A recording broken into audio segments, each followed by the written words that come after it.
Aapki ಅದಾಲತ್ನಲ್ಲಿ film star ಪರಿಣಿತಿ ಚೋಪ್ರಾ ಮತ್ತು ರಾಜ್ಯಸಭೆಯ ಸದಸ್ಯ ರಾಘವ್ ಚಡ್ಡಾ ಅವರ ಮೇಲಿರುವ ಆರೋಪವೆಂದರೆ ಇವರಿಬ್ಬರು ಶೋ ಆಫ್ ಮಾಡುತ್ತಾರೆ ಎಂಬುದು. ನೋಡಿ, ಇತ್ತೀಚೆಗೆ ಜನ ಹೇಳ್ತಾ ಇದ್ದಾರೆ ರಾಘವ್ ಚಡ್ಡಾ ಬದಲಾಗಿದ್ದಾರೆ. ಮೊದಲು ಹೇಳ್ತಾ ಇದ್ರು ನನ್ನ ಹೀರೋ ಕೇಜ್ರಿವಾಲ್ ಅಂತ. ನಾನವರ ಫ್ಯಾನ್. ಈಗ ಒಬ್ರೇ ಹೀರೋಯಿನ್ ಇದ್ದಾರೆ, ಅವ್ರಿಗೆ ನೀವು ಫ್ಯಾನ್ ಆಗಿದ್ದೀರಾ? ಸರಿ, ರಾಜಕೀಯ ಜೀವನದಲ್ಲಿ ಅವ್ರು ಲೀಡ್ ರೋಲಲ್ಲಿದ್ದಾರೆ, ನಾನು ಸಪೋರ್ಟಿಂಗ್ ರೋಲಲ್ಲಿದ್ದೀನಿ. ನಾನು ಈ ನಿಜವಾದ ಜೀವನದಲ್ಲಿ ಇವ್ರು ನನ್ನ ಹೀರೋಯಿನ್ ಮತ್ತೆ ನಾನು ಇನ್ನೂ ಸಪೋರ್ಟಿಂಗ್ ರೋಲಲ್ಲೇ ಇದ್ದೀನಿ. No, you my hero. ನೋಡಿ sir, no Raghav, you my ಈ ಹೀರೋ. ರಾಜಕೀಯ ಅನ್ನೋದು ದೇಶಕ್ಕೋಸ್ಕರ, ಈ ಪರಿಣಿತಿ ಇದ್ ಹೃದಯಕ್ಕೋಸ್ಕರ. ಎರಡು ಅವ್ರವ್ರ ಜಾಗದಲ್ಲಿ ಚೆನ್ನಾಗಿದ್ದಾರೆ. ಒಂದ್ ಒಳ್ಳೇದ್ ಏನಾಗಿದೆ ಅಂದ್ರೆ ಇವತ್ತು ನಿಮ್ಮಿಂದ ನನ್ಗೆ ತುಂಬಾ ಒಳ್ಳೆ ರೊಮ್ಯಾಂಟಿಕ್ ಲೈನ್ಸ್ ಕೇಳಕ್ ಸಿಗ್ತಾ ಇದೆ.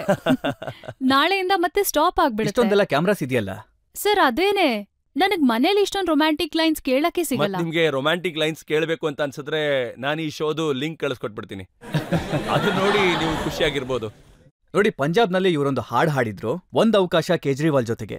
ಹೌದು, ನನಗೆ ಯಾರೋ ಬರ್ದ್ ಕಳ್ಸಿದ್ರು. ಈಗ ಆ ಹಾಡು ಏನಾಗಿದೆ ಅಂತಂದ್ರೆ, ಒಂದ್ ಅವಕಾಶ ಪರಿಣಿತಿ ಜೊತೆ ನನಗೆ. ಪರಿಣಿತಿ ಒಂದ್ ಅವಕಾಶ ಪರಿಣಿತಿ ಜೊತೆ? ಹಾ, ಇಲ್ಲ, ಲೈಫ್ ಲಾಂಗ್ ಅವಕಾಶ. ಇನ್ಫ್ಯಾಕ್ಟ್ ನಾನ್ ಯೋಚಿಸೋದೇನಂದ್ರೆ ಅವಕಾಶ ನನಗ್ ಸಿಕ್ಕಿದೆ. ಯಾಕಂದ್ರೆ ನಮ್ ಮದ್ವೆ ಆಗ್ಬೇಕು ಅಂತ ಇತ್ತಲ್ಲ, ಅಂಡ್ ಆದ್ಮೇಲೆ ಎಲ್ಲಾರು ನನ್ಗೆ ಹೇಳಿದ್ರು ನೀನು ಇಂಡಿಯಾಸ್ ಮೋಸ್ಟ್ ಎಲಿಜಿಬಲ್ ಬ್ಯಾಚುಲರ್ನ ಮದ್ವೆ ಆಗಿದ್ಯಾ ಅಂತ.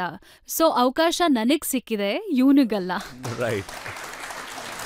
ನೋಡಿ, ನಿಮಗೂ ಅನ್ಸುತ್ತಾ ಯಾವ ಎಲಿಜಿಬಲ್ ಬ್ಯಾಚುಲರ್ ಜೊತೆ ನೀವು ಮದುವೆ ಆಗಿದ್ದೀರಲ್ಲ, ಇಡೀ ಪಂಜಾಬ್ ಸರ್ಕಾರದ ಕೀ ಅವ್ರ ಹತ್ರನೇ ಇದೆ ಅಂತ?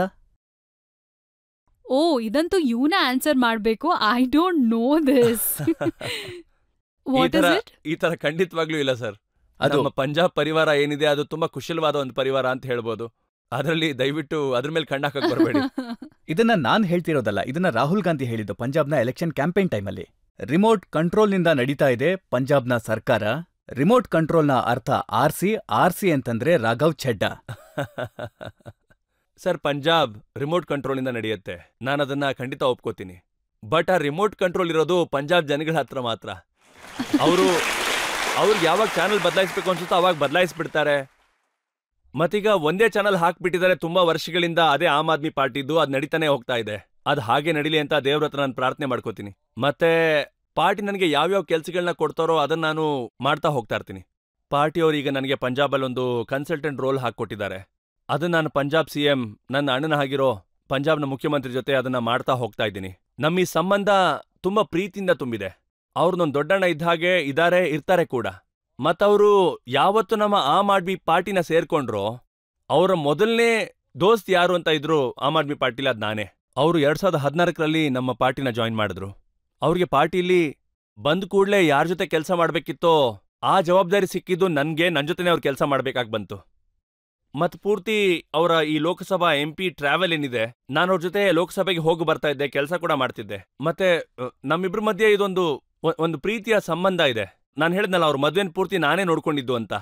ಆದ್ರೆ ಹೇಗೆ ಈ ವಿರೋಧ ಪಕ್ಷದವರು, ನೀವೇ ಹೇಳ್ತಾ ಇದ್ದಲ್ಲ ರಾಹುಲ್ ಗಾಂಧಿ ಅವ್ರು ಏನ್ ಹೇಳಿದ್ರು ಅಂತ, ಖಂಡಿತವಾಗ್ಲೂ ಅವರು ಪ್ರಯತ್ನಗಳನ್ನ ಮಾಡ್ತಾನೆ ಇರ್ತಾರೆ. ಪರಿವಾರ ಅಂತ ಬಂದಾಗ ಅದರಲ್ಲಿ ಏನಾರ ಕಲ್ಮಶ ಸೃಷ್ಟಿ ಮಾಡೋದಕ್ಕೆ ವಿರೋಧ ಪಕ್ಷದ ನಾಯಕರಿದಾರಲ್ಲ, ದಲ್ಜಿತ್ ಸಿಂಗ್ ಚೀಮಾ, ಅವ್ರು ಏನ್ ಹೇಳಿದ್ರು ಅಂತಂದ್ರೆ, ಕೇಜ್ರಿವಾಲ್ ಅವರು ಒಬ್ರು ಸೂಪರ್ CM ನ ಮಾಡ್ಬಿಟ್ಟಿದ್ದಾರೆ ಪಂಜಾಬ್ನಲ್ಲಿ. ಸಾರ್, ಒಬ್ಬ ಸೂಪರ್ ಸೇವಾದಾರ ಪಂಜಾಬ್ನಲ್ಲಿ, ಸೂಪರ್ CM ಅಂತೂ ಅಲ್ಲ.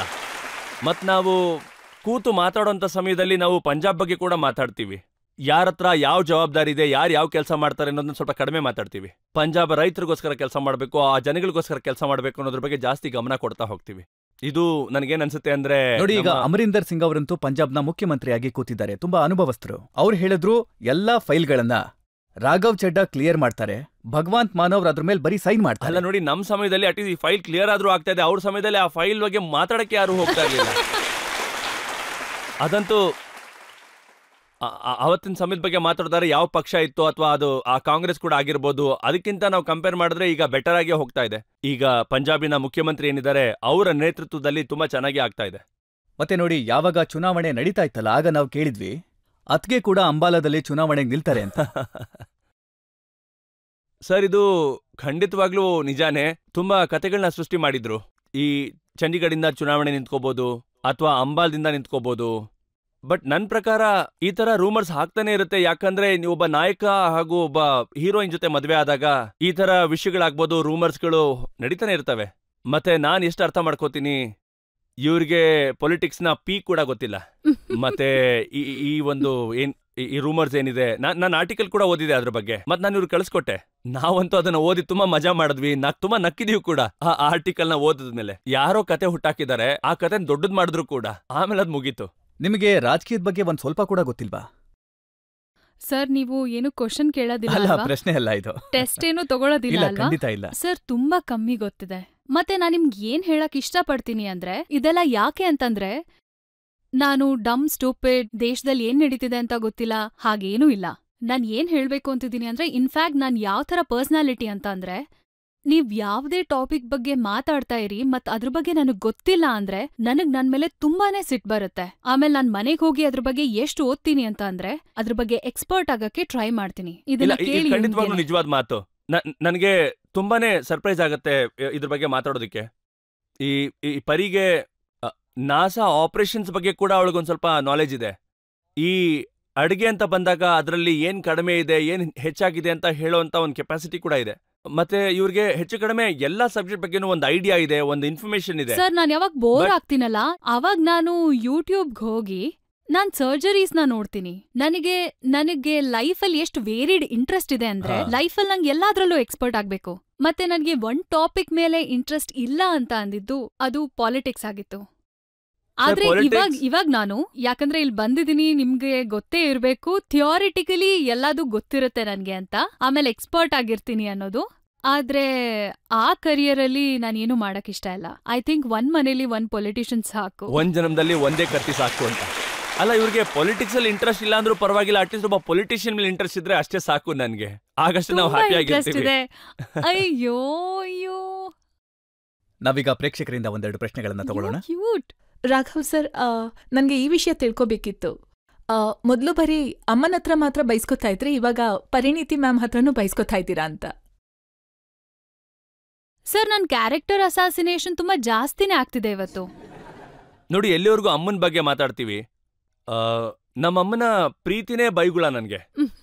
ಅವರು ಇವತ್ತವರೆಗೂ ನನಗೂ ಈಗ 36 ವರ್ಷ, ಇವತ್ತವರೆಗೂ ಅವ್ರು ನನ್ನ ತಪ್ಕೊಂಡು ನನ್ನ ಕೆನ್ನೆ ಹಿಡಿಲಿಲ್ಲ ಅಥವಾ ನನ್ನ ತಲೆ ಕೂಡ ಸಾವಿರ್ಲಿಲ್ಲ.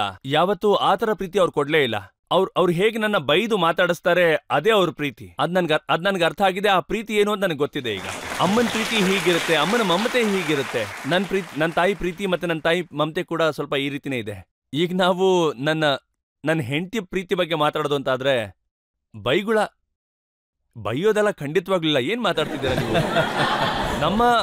ನೋಡಿ, ನಾನ್ ಕಾಂಪ್ರಮೈಸ್ ಮಾಡ್ಕೊಂಡ್ಬಿಡ್ತೀನಿ.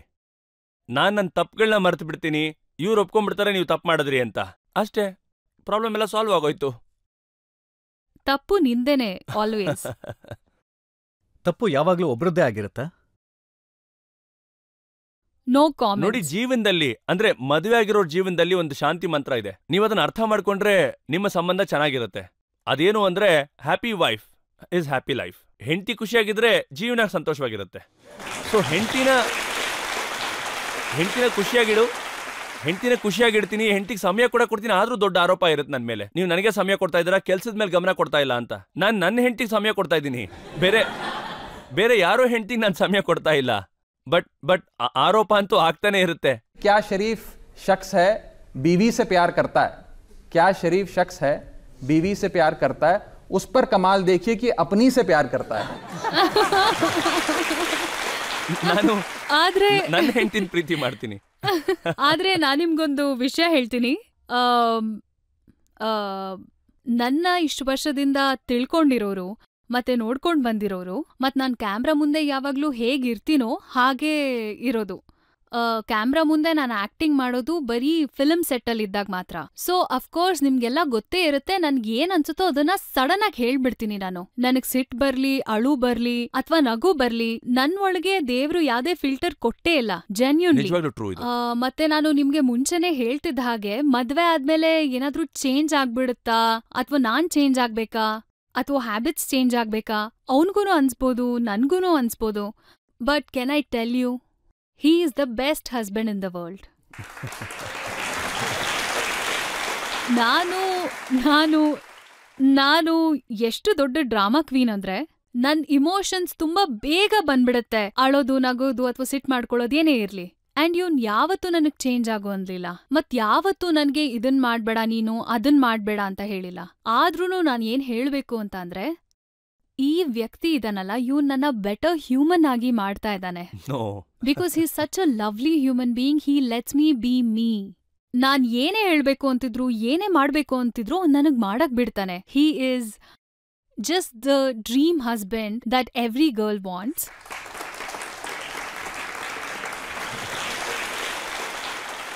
ಇವ್ರು ನನ್ ಬಗ್ಗೆ ಇಷ್ಟೆಲ್ಲ ಹೊಗಳಿದಾರೆ, ಈಗ ನಾನ್ ಅವ್ರ ಬಗ್ಗೆ ಹೊಗಳಿಲ್ಲ ಅಂದ್ರೆ ನಾನ್ ಮನೆಗೆ ಹೋದ್ಮೇಲೆ ಬೈಗುಳ ಸಿಗತ್ತೆ ನನಗೆ. No no, you don't have to tell anything. ಇವರು ಎಂತ ಒಂದು ದುನಿಯಾಯಿಂದ ಬರ್ತಾರೆ ಅಂದ್ರೆ, ಒಂಥರ ಜಗಮಗಿಸುವಂತ ಒಂದು ದುನಿಯಾ, ಮತ್ತೆ ಚಮತ್ಕಾರ ಮಾಡುವಂತ ಒಂದು ದುನಿಯಾ, ತುಂಬಾ ದೊಡ್ಡ ಸ್ಟಾರ್ಡಮ್ ಇರುವಂತ ದುನಿಯಾ. ನಾಯಕರಿಗಿಂತ ತುಂಬಾ ದೊಡ್ಡ ಸ್ಟಾರ್ಡಮ್ ಇವ್ರಿಗಿರುತ್ತೆ. ಒಂದು ದೊಡ್ಡ ತುಂಬಾ ಸ್ಟಾರ್ಗಳಿರುವಂತ ದುನಿಯಾಯಿಂದ ಇವ್ರು ಬರ್ತಾರೆ.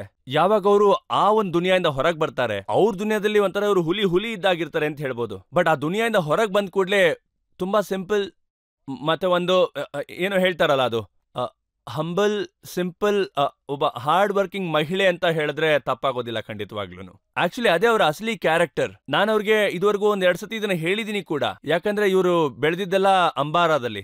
ಯು ಕ್ಯಾನ್ ಟೇಕ್ ಪರಿಣಿತಿ ಔಟ್ ಆಫ್ ಅಂಬಾಲಾ, ಬಟ್ ಆದ್ರೆ ಪರಿಣಿತಿಯಿಂದ ಅಂಬಾಲನ ಹೊರಗೆ ತೆಗಿಯಕ್ಕಾಗಲ್ಲ ನೀವು. ಇವ್ರನ್ನ ನೀವು ಅಂಬಾಲೆಯಿಂದ ಹೊರಗೆ ತಗೊಬೋದು, ಆದ್ರೆ ಇವ್ರ ಒಳಗಿರುವಂತ ಅಂಬಾಲ ಅಂತ ಏನಿದೆಯಲ್ಲ ಅದನ್ನ ನೀವು ಹೊರಗೆ ತೆಗಿಯೋಕ್ ಸಾಧ್ಯನೇ ಇಲ್ಲ. ಅದನ್ನ ಇವರಿಂದ ಕಿತ್ಕೊಳಕ್ ಆಗೋದೇ ಇಲ್ಲ. ನಾನು ಇವ್ರ ಜೊತೆ ಇದ್ದು ಅದನ್ನ ಅರ್ಥ ಮಾಡ್ಕೊಂಡಿದ್ದೀನಿ. And I'm really very happy that ನಾನು ಇವ್ರ ಜೊತೆ ಮದುವೆ ಆಗಿದ್ದೀನಿ. ನೀವಿಬ್ರು ಒಟ್ಟಿಗೆ ಕೂತಾಗ ಯಾವ ಸಬ್ಜೆಕ್ಟ್ ಮೇಲೆ ಮಾತುಕತೆ ಮಾಡ್ತೀರಿ? ಅಫ್ಕೋರ್ಸ್ ನಿಮಗ್ ಗೊತ್ತೇ ಇರುತ್ತೆ, ನಮ್ದು ಸಾರ್ಟ್ ಆಫ್ ಲಾಂಗ್ ಡಿಸ್ಟೆನ್ಸ್ ಮದ್ವೆ. ಯಾಕಂದ್ರೆ ನಾನ್ ಬಾಂಬೆಲ್ ಇರ್ತೀನಿ, ಅಲ್ಲಿ ಕೆಲ್ಸ ಮಾಡ್ತೀನಿ. ರಾಘವ್ ಡೆಲ್ಲಿ ಮತ್ತೆ ಪಂಜಾಬಲ್ ಇರ್ತಾನೆ. ಸೊ ಹಾಗಿದ್ದಾಗ ನಾವು ತುಂಬಾನೇ ಟ್ರಾವೆಲ್ ಮಾಡ್ಬೇಕಾಗತ್ತೆ ಒಬ್ಬರನ್ನ ಮೀಟ್ ಮಾಡೋದಕ್ಕೆ, ಟೈಮ್ ಸ್ಪೆಂಡ್ ಮಾಡೋದಕ್ಕೆ. ಸೊ ನಾವ್ ಯಾವಾಗೆಲ್ಲ ಒಟ್ಟಿಗೆ ಇರ್ತೀವಲ್ಲ, ನಾವಾಗ ಬರೀ ಫ್ಯಾಮಿಲಿ ಜೊತೆ ಕೂತ್ಕೋತೀವಿ, ಮತ್ತೆ ನಾವು ಟೈಮ್ ಸ್ಪೆಂಡ್ ಮಾಡ್ತೀವಿ.